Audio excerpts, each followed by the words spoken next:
On the banks of the River Thames lies Britain's most famous botanical gardens.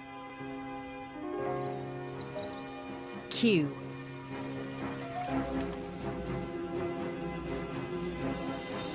Covering 300 acres, it's home to one of the world's largest collections of plants. We've been given a unique opportunity to dig up a corner of this historic site to re-establish a long-lost royal kitchen garden.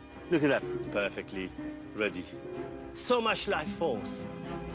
And there's no one better to cook our produce than Michelin-starred chef Raymond Blanc, who over the last 30 years has established a large kitchen garden at his Oxfordshire restaurant. Those really are the stars of the dish. Together, we'll be uncovering the untold stories behind our everyday fruits and vegetables. Why one of our favourite fruits used to be considered a deadly poison. How the humble beetroot transformed the sugar industry. And how apples were once used as a means of payment. Oh my goodness! Quick, save it! Next time you invite me for a pint of cider, I'm going to think twice. You'll never look at your fruit and veg in the same way.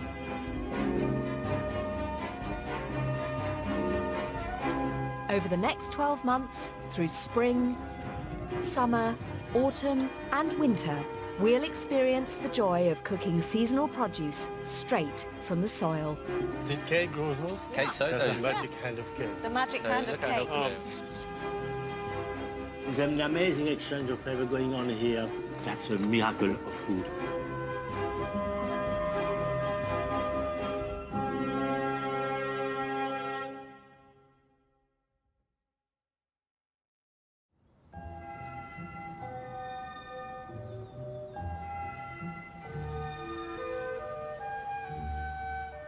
Autumn is just around the corner, and the garden is set to produce a bounty. It is just a glorious time of year, like nature's last hurrah. And the vegetables of autumn really kind of sum up that feeling. And those flavors of autumn are so rich, so earthy. This maturity which really will color the flavors on your table.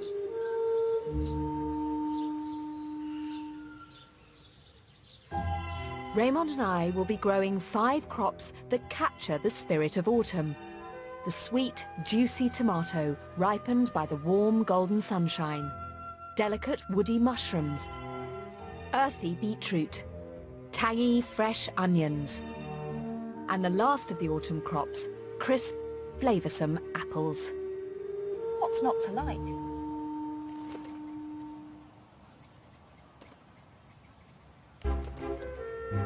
We need to get our autumn vegetables in the ground, starting with the onions.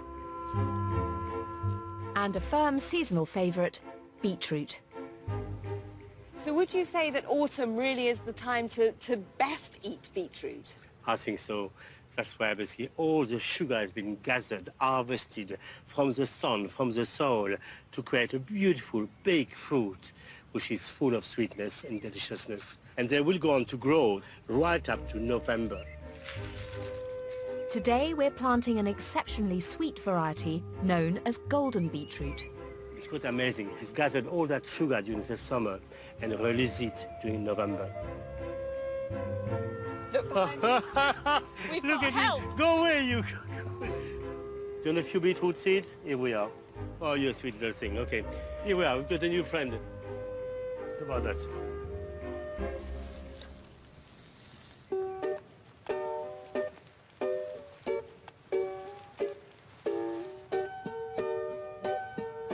Next, a fruit which will be our first crop of the season. A sweet, deep red autumn tomato is something I really look forward to. Ours was started in the greenhouse, and now they're big enough to be moved outside.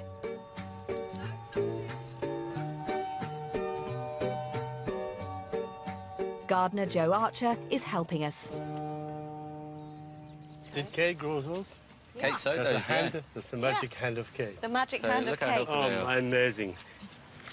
Compared with other plants, Tomatoes have a rather deep root system, sometimes reaching 4 feet below the soil.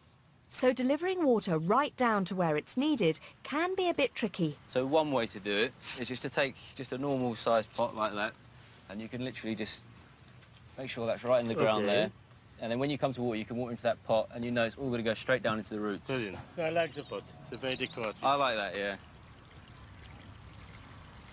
Fresh tomatoes are so irresistible that in this country we eat over 500,000 tons of them every year. But when they first arrived in Britain in the 1500s, all the way from Peru, they were greeted with fear and suspicion. And the reason for that is that they bear a strong resemblance to this fruit. Now this is called a mandrake, and it is fantastically poisonous. And you can see when you look at a green tomato that it was an easy association to make. So people took one look at these tomatoes and said, there is no way we are going to eat those. The final nail in the coffin for the tomato came from a famous botanist called John Gerard, who wrote an enormously popular book on plants. Now he calls the tomato apples of love, which you'd think would be a fairly positive description for them, but oh no. He writes here, the golden apple with the whole herb itself is cold. Now, cold was a word that was, well, it wasn't good. It was kind of akin to poison. If something made you cold, it was basically making you dead. Nobody reading this book, and a lot of people had it, was ever going to touch a tomato. In fact, the tomato would remain taboo for another 150 years.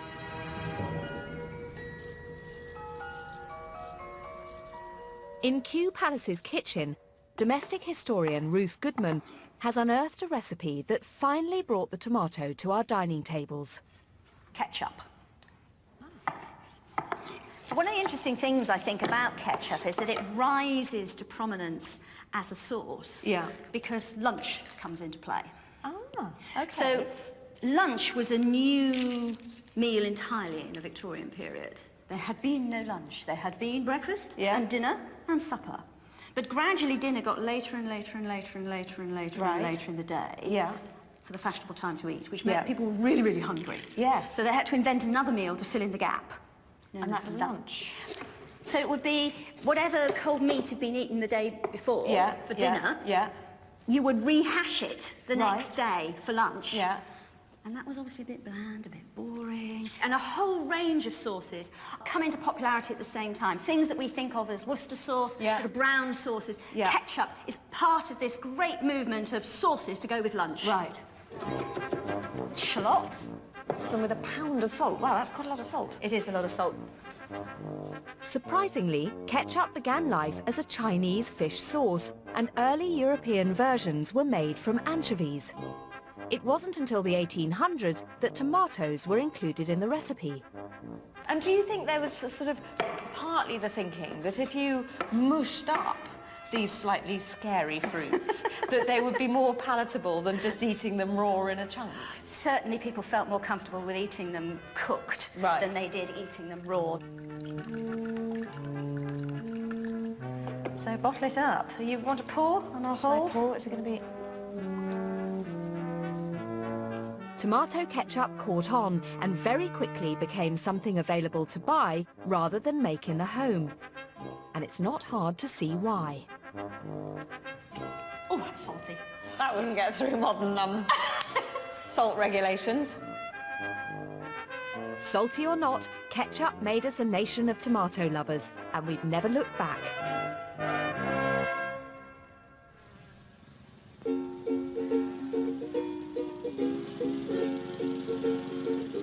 If there's one vegetable that really sums up autumn, it must be the pumpkin. And Raymond has enlisted the help of some local children to get them in the ground. Here, my students. Good afternoon to you. It's not a weapon, okay, guys? Voila, excellent. No problem. He'll be a great gardener, this guy. Pumpkins, along with squashes and cucumbers, are part of the gourd family. Well done. Raymond is growing 2 varieties of gourd, a large pumpkin and a small squash. Of course, when you think of pumpkin, you think of autumn. And that's why actually I've taken those kids to grow them, because they understand the seasonality of food. Okay? And plus it's fun as well. The big one are for fun, for Halloween, and the little one are for eating, for real.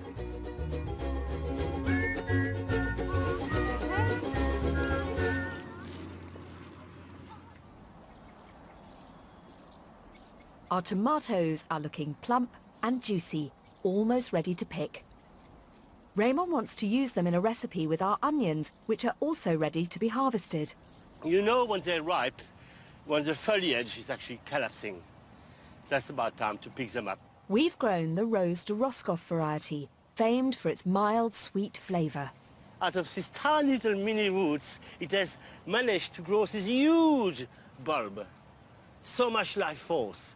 I wish I was an artist so I could paint it, but I'm a cook, so I'm going to cook it. The traditional way to store onions is to string them together. We're used to seeing these plats strung over a bicycle, an archetypal French image. But the story of these onions and the men who sold them is much more British than you might think.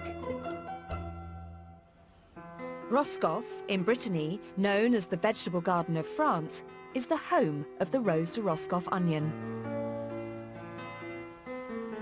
In the early 19th century, growers travelled to Paris to sell in the markets, but it was a hazardous and lengthy trip. Further, in fact, than the journey across the Channel to Britain. So it was from here, Roscoff's old port in 1828, that the first French onion seller decided to try his luck and cross the Channel to Britain to sell his produce. It was a massive success. He returned with tales of how quickly he'd sold his cargo, and others followed. They became known as Onion Johnnies. Francois, Pierre and Laurent are some of the few remaining Onion Johnnies still selling today. My grandfather used to go, he started in 1902 in Bristol. In Bristol? In Bristol, yeah. And ever since we've been going to Bristol. So you go to Bristol as well? Yes, it's like your yes. little patch? That's it, yes, that's my area. In the 1920s, there were as many as 1,500 French onion sellers working in Britain, venturing as far afield as Scotland. The onions would need to survive the journey and last for many months, so it was vital that they were stored correctly. And the best way to do this, of course, was to plat them. Okay. It stops the air going inside the onions. Right. And it's because you're sealing up that... That's it. That top bit. You stop the air going inside. And it delays the germ, so. Okay. So the germ- Okay, so you have no rot. The plats didn't just keep the onions fresh, they also identified the area where they were being sold. This is a Bristol bunch, you see. We used to have two strings. That's a lovely bunch. Yeah. Yorkshire bunch. Okay. And the Yorkshire one is heavier? Oh, yeah. They had more money in Yorkshire, that's what it is. And on a bicycle, if you ride sometimes, ding ding, so they have to be well tied. You see, first strings, they can turn and turn. It's not a problem. We're going to check yours in a minute. But the life of an Onion Johnny was not without its dangers. The Johnnies would make the crossing on whatever boat was available. In the early 1900s, this part of France was incredibly remote, and transport links to Britain were haphazard, to say the least. In November 1905, a ship named the Hilda ran into rocks off St. Malo in a snowstorm. 73 Onion Johnnies lost their lives. By the early 1970s, the Breton farmers decided to do something about it and formed a ferry company to transport their produce. It was called Brittany Ferries. And when the people of Britain saw that there were empty ferries returning to this rather lovely remote part of France, they asked if they could make the journey too. Tourism to Brittany was born.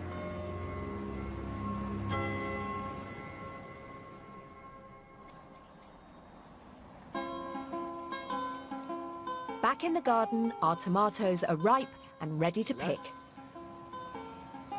Oh, the smell is so amazing. Outdoor tomatoes often taste better because in defending themselves against the elements, they produce special chemicals, and it's these that help make them so flavorful. But they don't always look the best. Tomatoes grown outside are not perfect shape. This one actually is a bit like me, okay, all knobbly. There's even a few warts as well, but still lovable.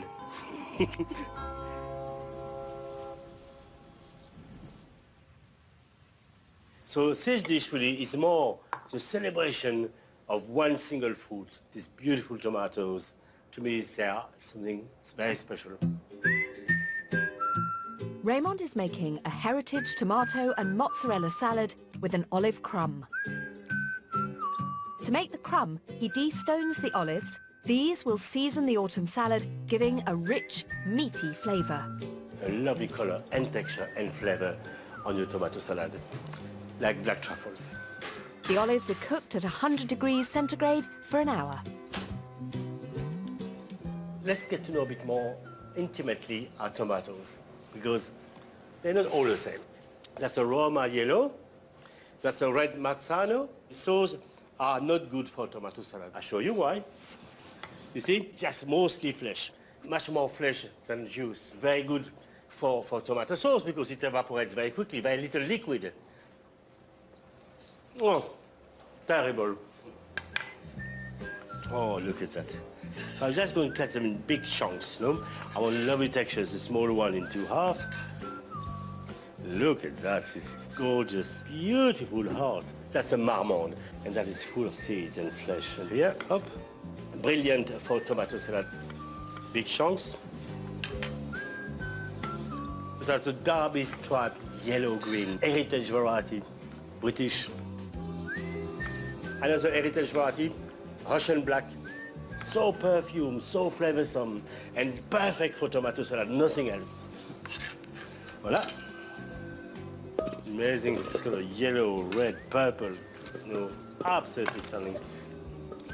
Voila. Along with his chosen tomatoes, Raymond adds the Rose de Roscoff onions. They're very slippery. They're so fresh. Chives and basil. Smell it. Oh, wonderful. Next, extra virgin olive oil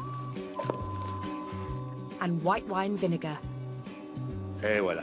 And then he macerates the ingredients with salt to draw out the juices and concentrate the flavors. You let all this flavor macerate, the onion, the chive, and all this amazing fruit, and let them do that simple miracle. Just like that. He's also picked some lettuces fresh from our garden, in particular one that flourishes in the autumn. Oh, my great favorite. It's called the Ice Queen, and that's a fantastic salad, early and late as well. It doesn't fear the cold, and that I'm going to go up. The salad leaves are dressed with white wine vinegar and olive oil. It's plenty, that's for about 10, you know that. It's a big salad. The tomato salad is now ready to be assembled. Voila, and then you just pour your tomato without ceremony whatsoever. I've been a bit over-generous. That would be for Adam. The tomato salad is topped off with mozzarella cheese. Just, exactly, whatever. And the final touch, Raymond's semi-dried olives. Yeah. Bon appétit.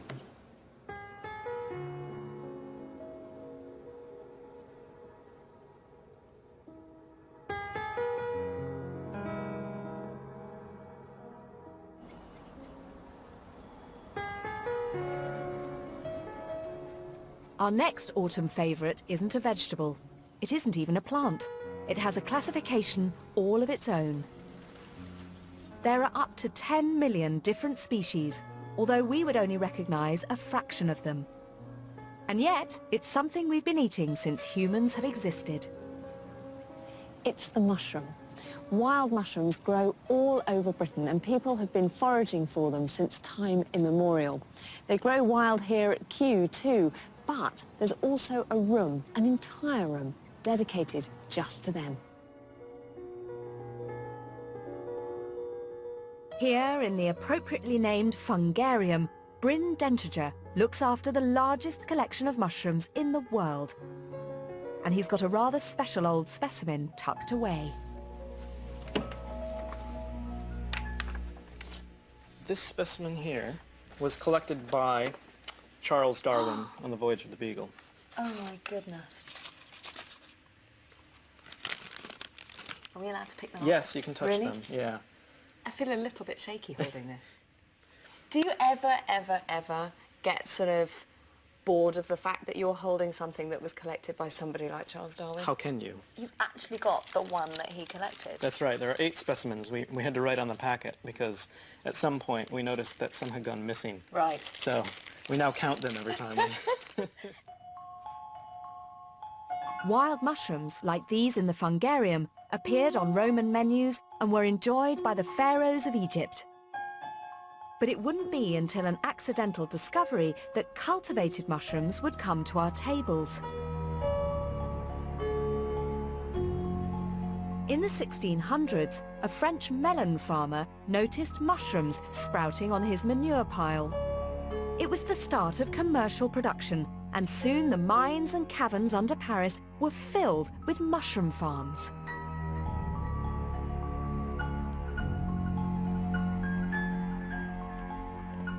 By far the most important factor for successfully growing mushrooms is a place that has a constant temperature. So that's why caverns and mines under Paris proved so successful, because the temperature was the same all year round. Here in the UK, it was cave systems like this remarkable one under the suburbs of London that became the centre of a burgeoning mushroom business.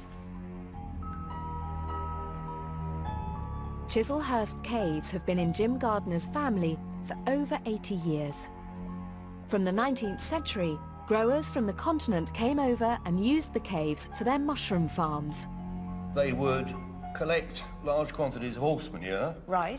They would spawn it with mushroom spawn, bring it down here and set it out in long lines about 2 feet wide, a foot high, right down the length of the corridor.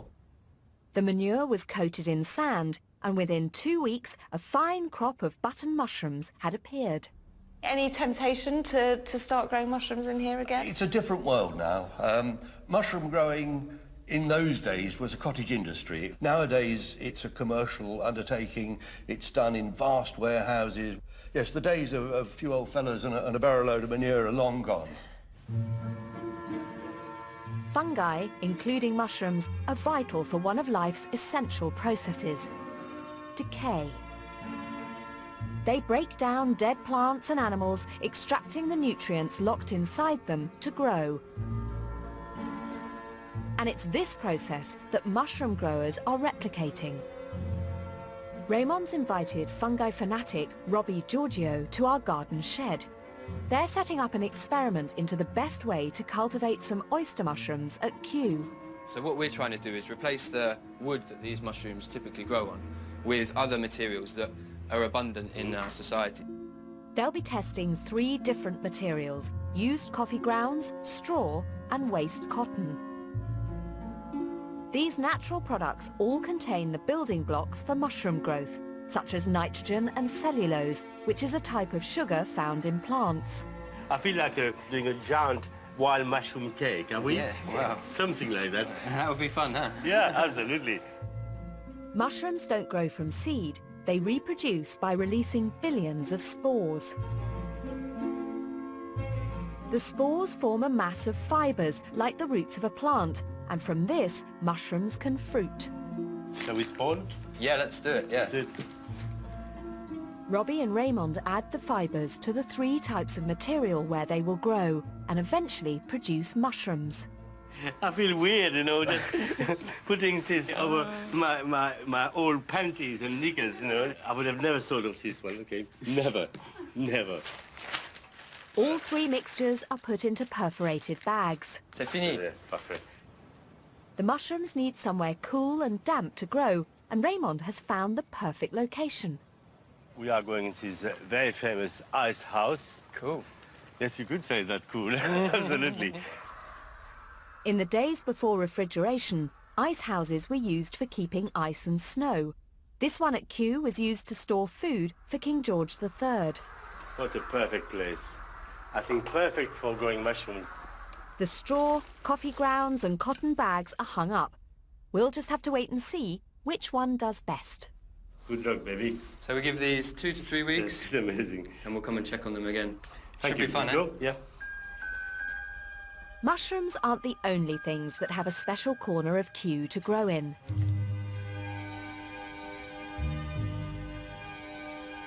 There are 16 different climates across the garden. Everything from cool alpine to scorched savanna. And tucked away in the tropical zone of the Princess of Wales glasshouse is a fruit that was once the most expensive in the world. This wonderfully colourful and diverse range of plants actually belongs to just one family. They're called bromeliads. There are some that grow in the ground, and you can see this one has its own little pool in the centre. There are some species of tropical frog that spend their whole lives in the middle of bromeliads.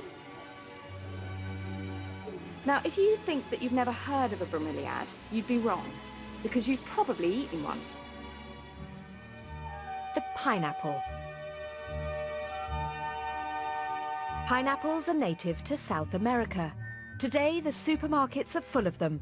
But when Christopher Columbus first came across these fruits in 1493, they were entirely unknown in Europe and gained an instant reputation as an exotic luxury. When they finally arrived on British shores, they proved almost impossible to grow. But the 18th century aristocracy were hooked, and the race was on to cultivate a pineapple on home soil. When in 1720 Sir Matthew Decker managed to cultivate a pineapple in his garden in Richmond, the event was so momentous that an enormous painting was commissioned, and the pineapple itself was served to King George I. Pineapple pits sprung up across the land, using Decker's ingenious system to replicate warm, tropical growing conditions at home in Georgian Britain. And they're still using this method today here at the lost gardens of Heligan. I thought if you're growing things, you wanted well-rotted manure, not the fresh Well, stuff. that's perfect to put goodness into the garden. But if you want heat, Yeah. it's got to be fresh, because that's when the heat comes, as it's rotting down. Okay. And the pineapples require quite a bit of heat to grow.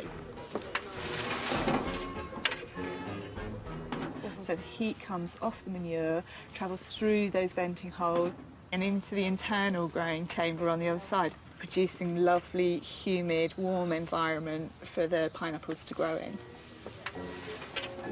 And have you got any pineapples in here now? We have, yes, yes. yeah, So, good. yeah, it's full of pineapples.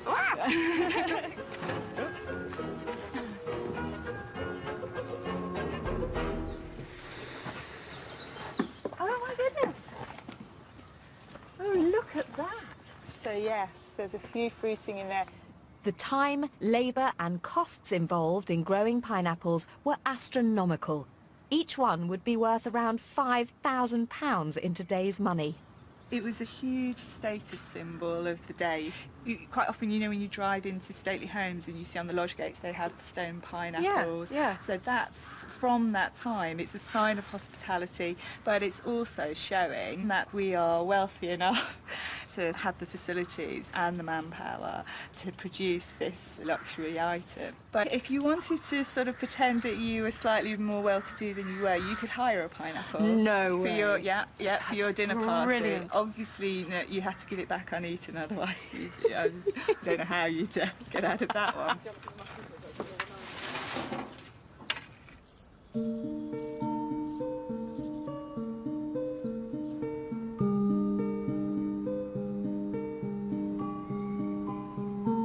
The oyster mushrooms have been growing in the ice house for a few weeks. It's time to check on their progress and see which ones are doing best. Oh la la!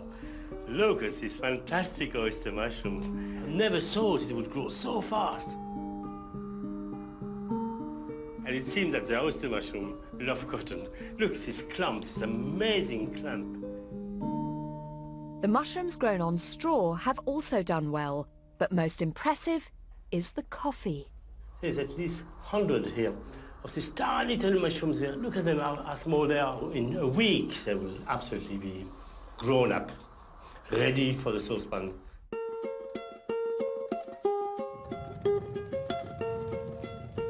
So fresh. So I'm going to take that whole clump here. Voila. Thank you, your brilliant little bags. I'm going to go to my world now. Goodbye, ice room. Let's cook.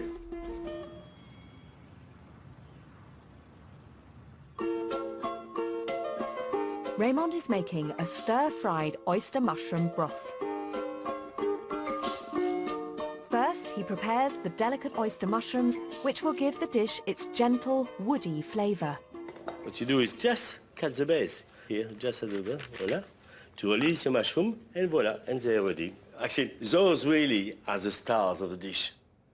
The broth will be made from fresh as well as dried mushrooms, which must first be rehydrated. By drying them, you remove all the moisture, and by doing so, you bring maybe 10 times more flavor, strong flavor. That's why I've used a bit of dried mushroom to create a fantastic, hearty stock. My garlic, okay, and my shallots, voila, one little one, go out, yeah. So I add my black mushroom, my beautiful field mushrooms here, and voila. Cooking off with my thumb. Voila, okay. You see, I'm very happy. I can smell it. I can see it. The mushrooms have come out beautifully. They're delivering their color and their flavor. Now I can add my dried slips and water. Bit of soy sauce. So you see, I don't need any salt because I've got the soy sauce. It's got enough in it. Low salt, low fat, complete deliciousness. The broth must then simmer for 25 minutes.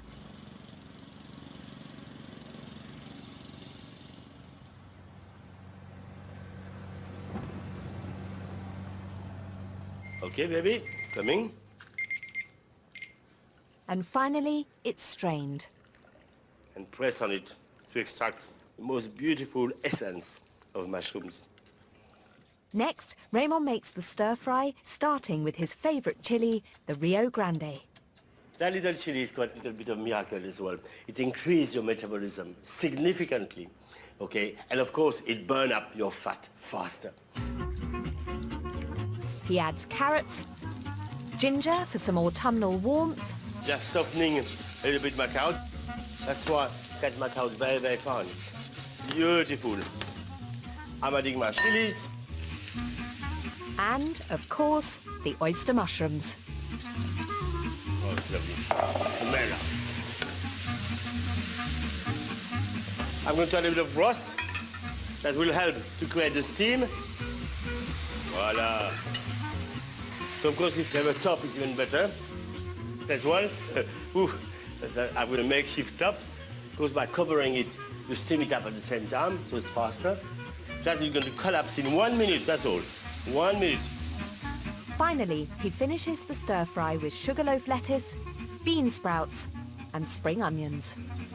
So just stir that, and everything is collapsing beautifully. Voilà.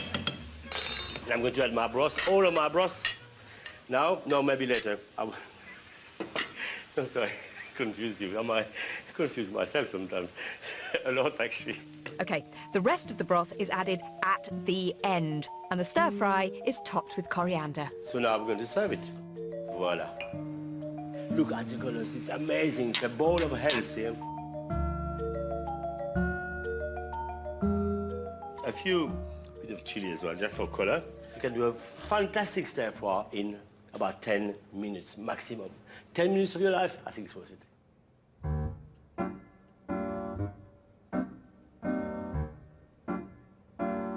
Adam, food! Call me like a pig in the store. Not quite like that, Adam. Don't steal from me, Adam. Stop it. What do you think? It's really nice. It's got a bit of heat as well with the ginger and the chili. And you know what? It could also help you with this dish because the chili helps your metabolism and burn the fat. Oh, this one! Oh my God! Mean and lean. A little bit.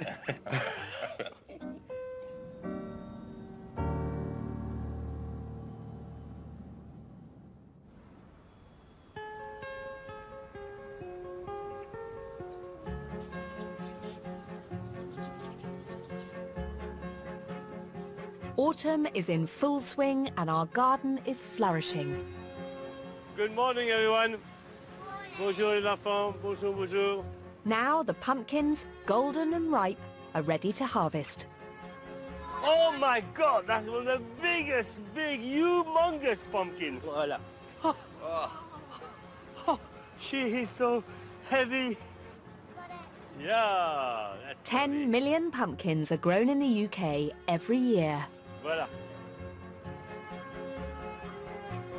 But they originate in the Americas, grown for thousands of years by native tribes. Food historian Ruth Goodman has returned to Kew to have a go at perhaps the most classic pumpkin recipe of all. It's the great challenge of autumn, isn't it? It is, isn't How it? to get into your pumpkin. When early British settlers arrived in North America in the 1600s, they received pumpkin seeds as a welcome gift from the Native American Indians. Easy to grow in rough soil, they would prove to be a lifesaver. It took them several years to get the ground in a state where you could grow wheat, whereas the gourds and the pumpkins grew with very easily in that environment, in that climate. Ruth is cooking a custard inside the pumpkin, So a last little bit of sugar in. a precursor to American pumpkin pie. Think of pumpkin pie is once you've got your wheat established. Right, later on. Of course it is, yeah.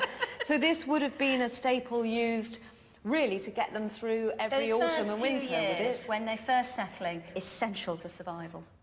For the settlers living in makeshift huts facing a harsh winter, the pumpkin also had other advantages. One of the things that's great about a pumpkin is it comes in its own pot. I mean, that shell is quite clear. is a pot. Yeah. And you're cooking a custard in it, and as the whole thing cooks, obviously the flesh of the pumpkin cooks at the same time, which means that you can just dive in with a spoon, mix the two up. Oh, how lovely. Put the lid on. You just put the lid on and let it cook.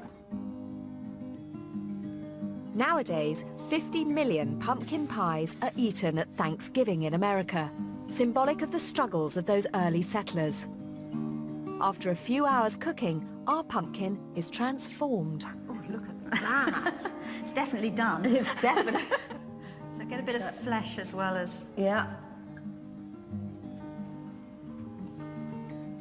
Oh, that's good. There's something really nice about having the flesh of the pumpkin with the sweetness of the custard. I mean, you could very happily get through a cold winter's night with one of those, couldn't you? Pumpkins are not the only forgiving vegetables that are easy to grow. In the garden, the beetroot have been quietly getting on with life, and now is the ideal time to thin them out a little. What's the perfect spacing for these, then? So for the spacing for the beetroot, again, we're looking for about 6 inches here. OK. And the closer the plants are together, the smaller your beetroot's going to be. Right. The more space you give them, the bigger they're going to be. We can get almost another crop out of them because all these leaves are edible. Do you want to try some? No, I think they're disgusting. Oh, you've got to try one. The fresh new leaves. They're really good. If that was in a posh salad, you'd be loving it. Actually. Not bad, right. eh? Yeah. Yeah.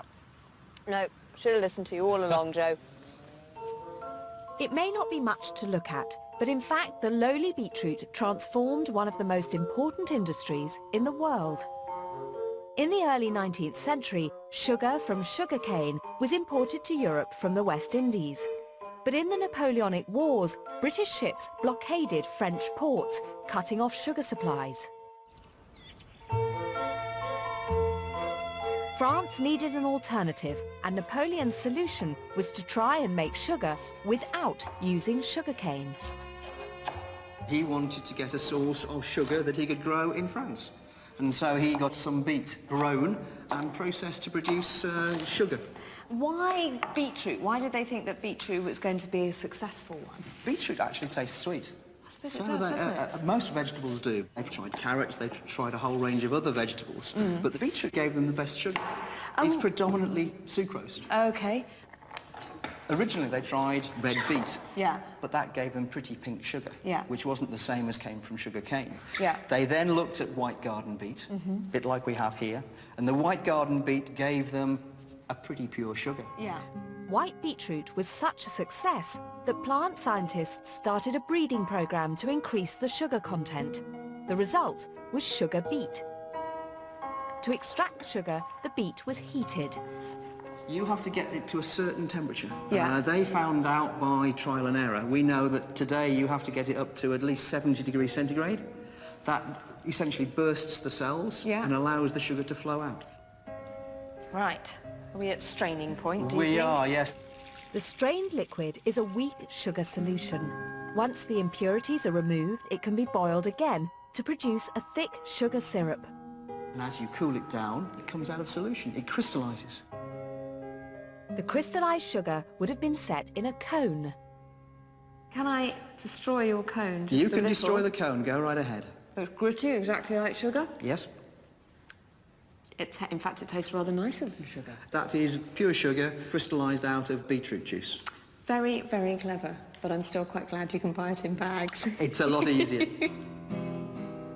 Although we still partly rely on sugarcane, thanks to those early chemists, half of the sugar we buy today comes from sugar beet.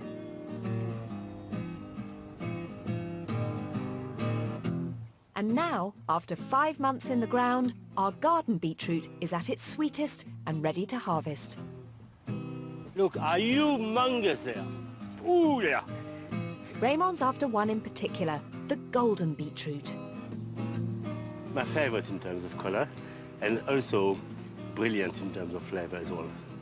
Long, slightly salty, peppery, sweet, sweet, sweet, delicious textures. No, really beautiful. And I'm going to cook them for you.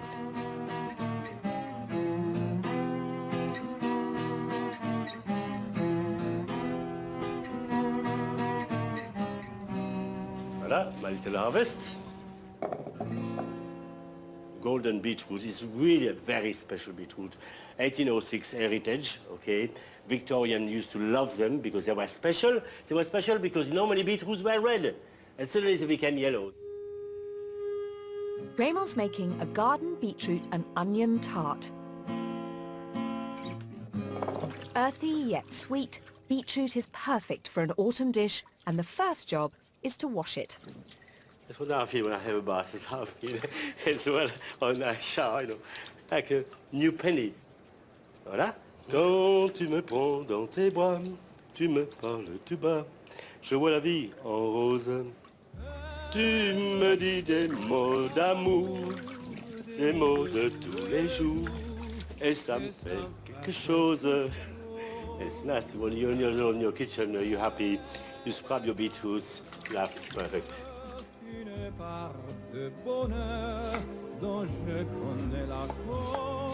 Next, Raymond needs to make his onion jam. The onions are added to melted butter and cooked gently for 35 to 40 minutes.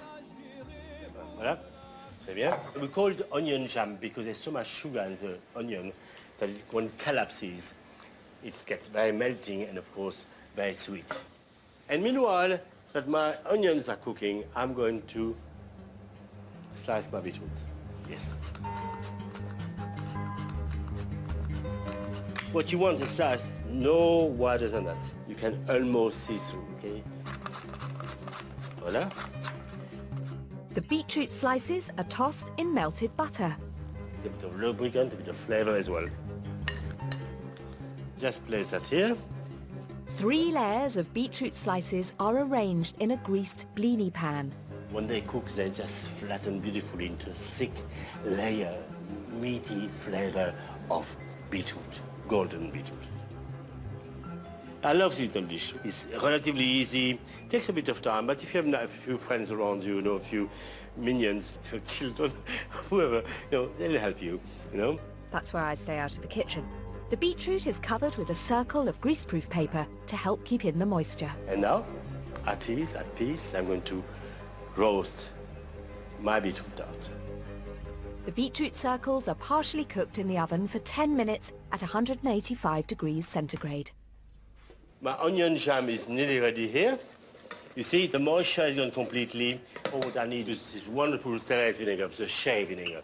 So you need 10 milligram, okay? Once the sherry vinegar has evaporated, So voilà. the onion jam is set aside to cool, along with the beetroot. Voilà. Très bien. Raymond cuts out pastry circles 2 centimeters wider than the blini pans. I will not put you through the pain of creating your own puff pastry, but you can buy it. Voilà. Here. I place my ring here. And what I'm doing here, you see those little lips? I'm going to press on it a little bit. The puff pastry will rise on that side. Très bien. The onion jam is spread on the base, Très bien. and the edges are brushed with egg wash. Very simply. Okay, and on it, I can stick thyme and orange goes so well with beetroot. So now, move it out. Très bien, stop here. The beetroot circles are turned out.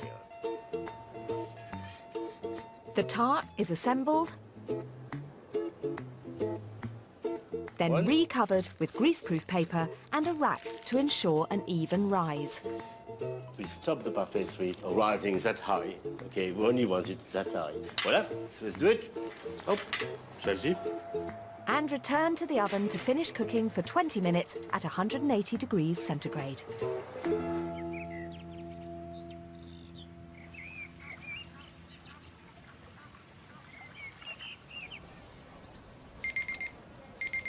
Let's have a look. Yes, they are beautiful. Very thick layers of cooked beetroot, okay, with a lovely crusty pastry around it, okay? Raymond dresses some salad leaves from our garden with extra virgin olive oil and vinegar. Oh, look at them, these sweet little things. They're so gorgeous, so absolutely incredible. Okay, a bit of cheese. He garnishes the plate with crumbled goat's cheese.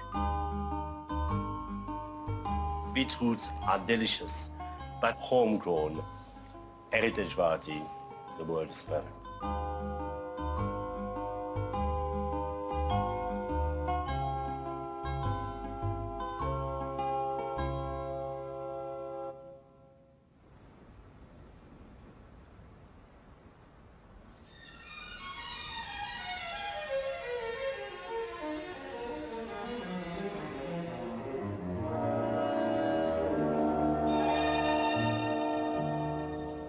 The falling leaves drift by the window,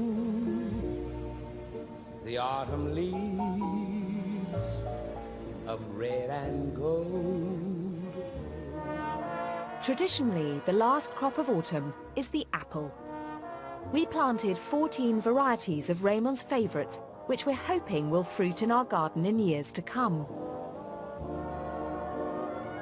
This may seem like a lot, but there are actually 10,000 varieties in the world and over 3,000 in the UK alone. Over the centuries, the most important were the cider apples. Historic farming expert Peter Ginn is going to show me how cider was made the old-fashioned way. Stick them into the mill? Stick them into the mill, yeah. The first apples specifically for cider making came over at the time of the Norman conquest. Cider became ingrained in the rural economy and even became a currency. Was that right, that labourers were actually paid in cider? Completely. But, of course, if we want the best workers to come to our farm for the next year's harvest, because that's what it's all about, you want to make the best cider you possibly can. People are obviously very interested in improving their apples and probably improving their cider. Good boy. Go on, Charlie. Go on. Good lad. Breeders selected the very best cider apples for their orchards, and by the Victorian era, the golden age of cider making, 365 varieties of perfect cider apples were available. But paying farm labourers in cider wasn't to last. In 1887, legislation was put in place that stops that as a practice. That kind of coincides with the advent of the big machines on farms, the sort of limb chopper offers, these sort of thrashing boxes and things like that. There was a huge number of accidents, and you can imagine much of it would have been related to the fact you've had one glass too many. Oh, hang about, I'm just going to take out the little stopper. Oh my goodness, quick, save it! Move the bucket. So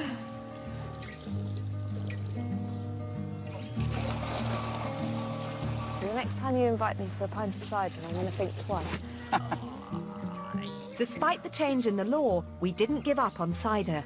Today, half of all apples grown in the UK go to make the drink, and we consume 130 million gallons of it every year. Very sweet. Oh, goodness, that's delicious. Somehow, everything tastes nicer when you've got properly mucky hands.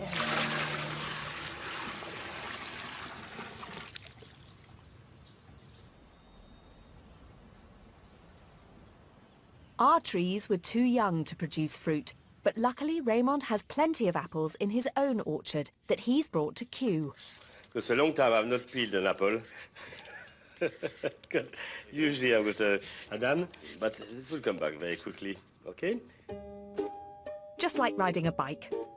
Raymond is making an apple charlotte. The charlotte will include a puree made from the Blenheim orange apple, but any cooking apples will do.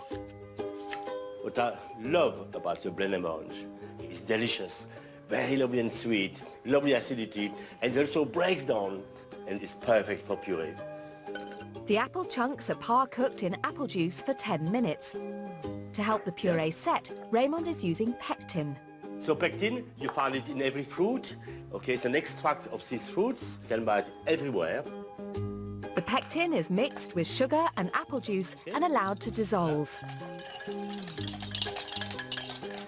And that is my jellifying agent.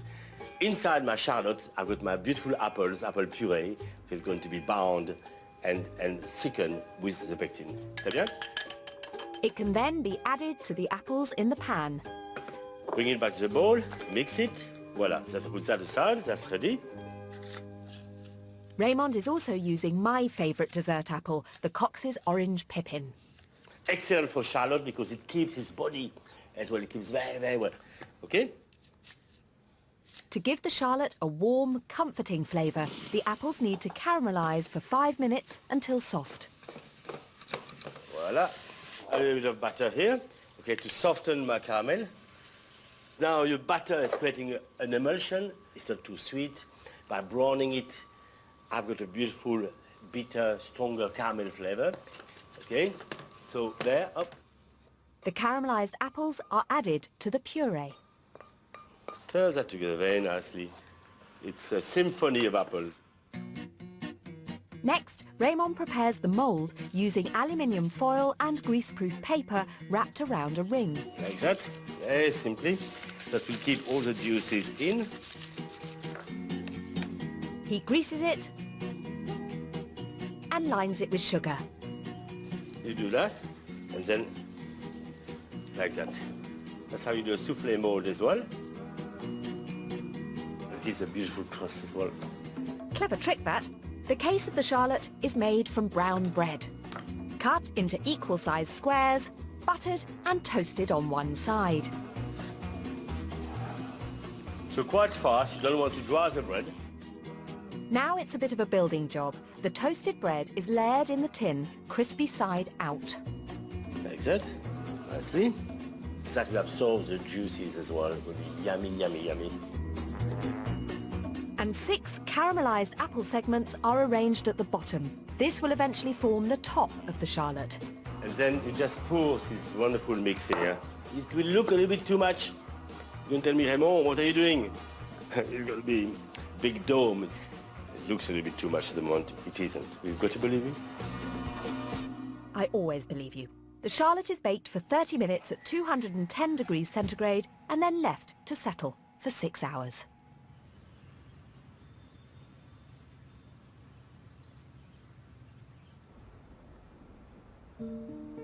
It is. You can see, it's quite amazing. All the apples have sunk, the juice has gone into the bread, okay, and it's absolutely flat. Voila. And turn it around, right? And you just... Lovely. Beautiful. Really lovely. Yes. Ah, beautiful. Look at that. Beautiful. That crunchiness, that the crunchy, the mellow.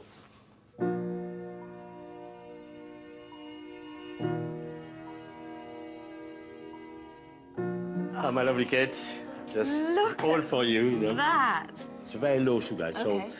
no guilt whatsoever. I don't want to see any bit of guilt in your eyes. I want the lovely grin of yours. You know me, I'm completely guilt-free with your pudding. I love that. Shall we? Yes, please. Très bien.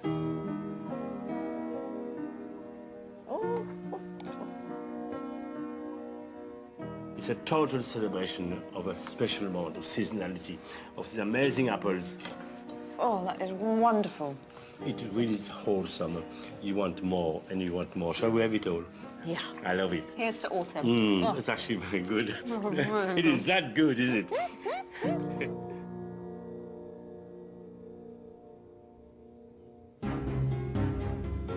Next time on Q on a Plate, it's winter, but the garden is still bursting with life.